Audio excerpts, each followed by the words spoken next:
Strand Breakdown, where we are breaking down the East Strand news for you.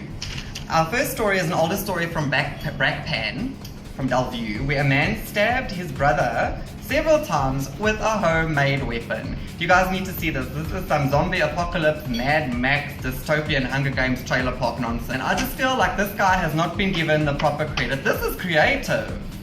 I mean, he could go into like doing, props for films or something, but still, what could his brother possibly have done to get stabbed? And what's even more shocking than that is that after he was stabbed with this homemade weapon and then a knife as well, the guy walked from their home to the Bellevue clinic where he got treatment for his wounds. This is crazy. This is what happens when you don't let your child pursue a creative career. They're all like, I want to make weapons. And you're like, you're going to be an alcoholic mechanic like I am, and like my father was before me, and like my father was before me. And then stuff like this goes down. It seriously points to creativity. Moving on to a story from Benoni. We all got that one friend who's like a stoner, and then there's this guy. He was arrested for, being in possession of 80,000 rands worth of medical drugs. We are talking like Schedule 6 sleeping pills and steroids. It's quite hectic. But the funniest thing is that this guy still lives with his parents. Like, you're dealing drugs with 80,000 rand. I'm sure you can afford to move out of your parents' house. Come on now. And like his poor parents, can you imagine like having the police rock up at your place and like going into your kid's flat and, you're sorry ma'am, your son's a drug dealer. Deal with that. If you're listening, do you have an app?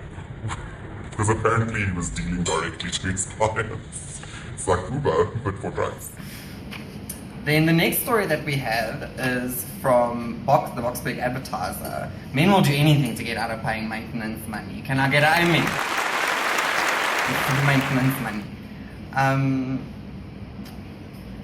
The headline reads, "Swap babies should remain as such, swapped."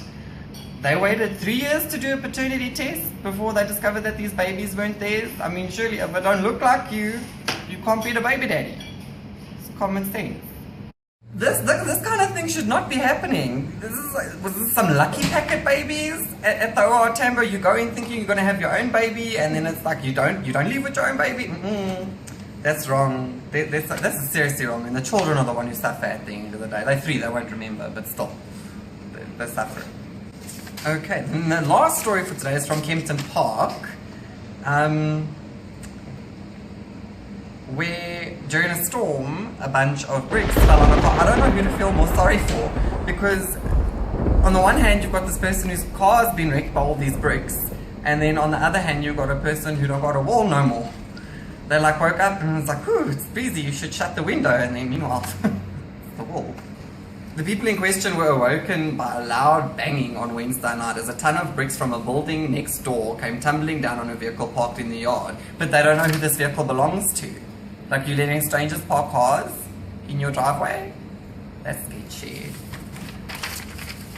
The woman claimed it happened during the storm when the wind was blowing so hard. I was afraid the tree was going to fall on the house. You were afraid of the tree. You were afraid, and something way worse than the tree fell on the house.